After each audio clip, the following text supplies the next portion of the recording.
Matapos naming manalo sa mga bidding, may mga opisyal mula sa DPWH ang lumalapit sa amin para humingi at kumuha ng bahagi niya sa halaga ng proyekto.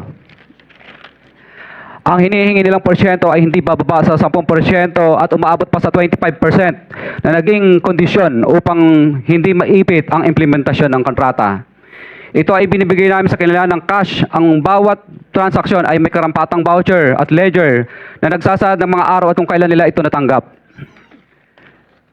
Ilan sa kanila ay sina Terence Calatrava, former Undersecretary of Office of the Presidential Assistant of the Visayas of the Philippines, Kong Roman Romulo of Pasig City, Kong Jojo Ang of Uswag Ilonggo Party List, Congressman Patrick Michael Vargas of Quezon City, Kong Juan Carlos Arjo Aitaide of Quezon City, Nicanor Nicky Briones of AGA Party List, Congressman Marcelino Marcy Teodoro of Marikina, Congressman Florida Robes of San Jose del Monte, Bulacan, Congressman Leandro Jesus Madroño of Romblon, Congressman Benjamin Benji Agarao Jr., Congressman Florencio Gabriel Bemnoel of Anwaray Party List, Kong Leo de Ode Tariela of Occidental Mindoro, Congressman Reynan Arrogancia of Quezon Province, Kong Marvin Rillo of Quezon City, Kong Teodoro Haresco of Aklan, Kong Antonieta Yudela of Zamboanga Sibugay, Kong Dean Asisio of Caloocan, Kong Marivic Pilar of Quezon City. 21. Mayroon ding mga kinatawan ng ilang politiko na nakikipagtakbo sa amin upang manghingi ng porsyento kapalit ng mga porsyento ng mga proyekto. Ang mga porsyentong ito ay 25% ay ipinipilit sa amin bilang karaniwang kalakaran na wala akong kakainang tanggihan. Ilan sa kanila ay sina Regional Director Eduardo Virgilio of DPWH Region 5, Director Ramon Ariola III of Unified Management UPMO, District Engineer Henry Alcantara, DPWH Bulacan First, Undersecretary Robert Bernardo, District Engineer Aristotle Ramos of DPWH Metro First, Pasig City, District Engineer Manny Bulusan of DPWH North, Manila Deo, District Engineer Edgardo C. Pingol of DPWH Bulacan Subdeo, District Engineer Michael Rosaria of DPWH Quezon Second Deo. Karamihan sa mga kawani ng DPWH na nabanggit sa itaas ay paulit-ulit na binabanggit ang delivery ng pera ay para sa kaisaldi ko na dapat at least 25%. Si Kong Marvin Rillo naman ay ilang beses na binabanggit ang pangalan ni Speaker Martin Romualdez bilang kanyang malapit na kaibigan. 25. Sa tuwing umiinom kami sa Wine Story, sa BGC at sa Shangri-La Mall, sinasabi pa ni Kong Rillo na lahat ng kanyang request para sa pondo ay galing pa mismo sa unprogrammed funds at insertion na inaaprubahan ni Speaker. Ang tao ni Marvin Rillo na si Bogs Magalong ang pumupunta sa amin para kunin ang pera sa aming opisina o sa Wine Story. Si Kong Jojo Ang naman, lagi ring binabanggit sa lahat ng project sa kanya ay papondo ni Speaker at ni Saldico. Mataas ang hinihingi sa project, dagdag pa niya, hindi naman lahat ng pera ay para sa kanya, kundi para kay Speaker at kay Saldico. Sa lungsod ng Pasig naman, lumapit sa akin ang DPWH Project Engineer na si Angelita Garucha para kolektahin ang parte ni Kong Roman Romulo sa flood control projects noong 2022. Number 28. Pagdating ng 2025, si District Engineer Aristotle Ramos ang sumunod na nagpakilala na bagman ni Kong Roman Romulo kung saan 30% ang kanyang hiningi ay para kay Kong Roman Romulo. Sinabihan ko kay D.E. Ramos na masyado namang mataas, ngunit sinabi niya na walang magagawa dito dahil pondo ito galing sa unprogrammed funds at insertion galing sa taas. Sa ilang pagkakataon, ang mga politiko na personal na inabutan ng halaga ayon sa hinihingi nilang porsyento mula sa proyekto. Ang pagbabayad na ito ay hindi naman kagustuhan kundi isang hakbang na ginawa namin dahil sa matinding panggigipit. Ilan sa kanila ay sina Kong Antonieta Yudela kasama ang kanyang asawa, Kong Marvin Rillo of Quezon City, Kong Nicky Briones of AGA Party List, Arturo N. Ataide, ama ni Kong Arjo Ataide, Kong Florencio Gabriel Bemnoel of Anwaray Party List, Kong Leandro Jesus Madroño of Romblon, Kong Benjamin Benji Agarao Jr. Bagamat naging matinding pagsubok ang kabawasan ng pondo na nakalaan sa proyekto, pilit at matapat naming sinusunod ang bawat espesifikasyon na nakasaad sa Program of Works na nakasaad sa proyekto ng DPWH. Nakakasiguro kami na nagawa namin ng maayos at matapat ang bahagi o phase ng proyekto na na-award sa amin. Sa katunayan, hindi kami mababayaran ng DPWH kung hindi ito dumaan at pumasa sa maraming material testing na naaayon sa design ng DPWH. Ina-assess at ini-inspect ng DPWH ang bawat proyekto base sa natapos na parte o accomplishment. Napilitan kami na i-absorb ang kabawasan na ito na nagdudulot ng maliit na kita o pagkalugi sa ilang projects. Para makabawi, ginadamihan na lang namin ang partisipasyon sa mga projects. Taliwas sa mga lumalabas na may mga impormasyon sa publiko, hindi kailanman kami gumawa ng ghost projects. At masugid kami nag-i-inspect sa lahat ng aming mga natapos na projects. Handa po kaming tumistigo ng walang pilit at kusang loob bilang state witness at sabihin ang lahat ng nangyayaring katiwalaan ng Kamara, DPWH at iba pang mga kawani ng gobyerno upang gawin ang tama. Kami ay lubos na humihingi ng tulong sa Senate Blue Ribbon Committee na pinamumunuan ng buting Chairman Senator Dante Marcoleta at kay President Bongbong Marcos para sa proteksyon at seguridad ng aming pamilya. Ang salaysay na ito ay kusang loob namin ginawa at walang sino mang pumilit na gawin ito. Sa katotohanan ng lahat ay nilagdaan namin ang salaysay na ito ng kusang loob at walang pumipilit. Sign, Pacifico of Vizcaya, nagsasalaysay. Notaryado po. For the record, this sworn statement was notarized by a certain Attorney Reynaldo F. Segubiense, PTR number 246726, January 4, 2024. Hanggang ang MCLE ay 2025. This was notarized on September 6, 2025. Mr. Chair. Mr. Pacifico Discaya and Cesaria Rowena Discaya, meron pong pirma sa inyong respective na pangalan. Ito po ba'y pirma ninyo? For the record lang.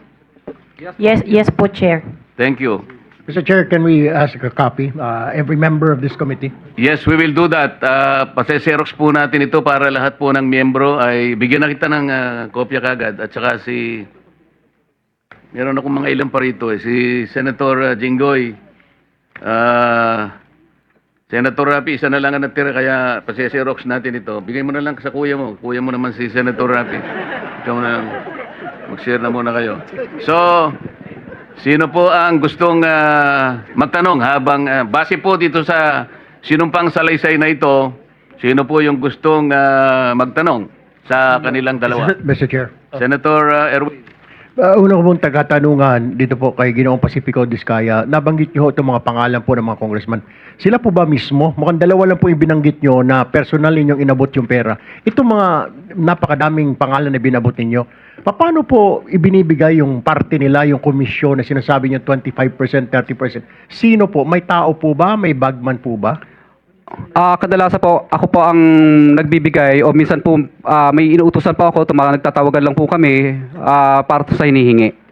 Maaari mo po bang ibigay sa amin sa komiting ito ang pangalan ng mga pinag-aabutan ho nyo yung pera kung hindi mismo yung mababatas ang inaabutan ninyo? Maaari po ba or litrato man lang parang malaman ho natin kung sino pong inaabutan po ninyo ng pera? Kay Terence Calatrava po, nag-usap po kami dito sa kanyang kondo po sa Makati. Tapos ang inuutusan na lang po niya na kumuha po ay si Diane Tan at saka yung kasama pa po si Andrew po ang pangalan. May mga contacts number po ako. Sila po tagakuha sa office. Pero iba-iba po ito. Iba-iba po itong mga bawat congressman. Iba-iba po yung kumukuha. Tama po ba? Opo, makadalasan po parang mga COS nila or mga pinagkakatiwalaan nilang tagakuha lang po. Opo. For example po, si Kong Roman Romulo naman po. Kadalasan po si Kong Roman Romulo, ang tagakuha po niya si tagakuha niya si Ma'am Engineer Angelita Garucha, empleyado ng DPWH yun. Tapos pinalitan naman po yun ni DE Aristotel noong 2025, District Engineer po siya ng DPWH First Metro. Pare-pareho po ba, Mr. Chair, yung komisyon, whatever you wanna call it, kickback, ang hinihingi po or magkakaiba? Ibang isang mababatas ganito ang presyo or halos standard po ang hinihingi nila at magkano po ba yan? Isa lang po ang pattern. Basta insertion or ang program po, 25% po lagi. Insertion or ang program, 25% po yon. Opo. Para po kanino raw? Para po daw po kay, lagi ko narinig ang salita nila kay Saldico at saka kay Speaker po, ang narinig kong salita. All right, Mr. Chair. I have no further questions. Mr. Chair. Senator Jinggoy. Mr. Chair. Mr. Curly, lahat ba itong mga binanggit mong pangalan na karamihan ay mga kongresista? Lahat ito, 25% ang binibigay mo? Kadalasan, opo. Wala bang mismo ang kongresista mismo ang pumunta sa'yo at binigyan mo ng pera?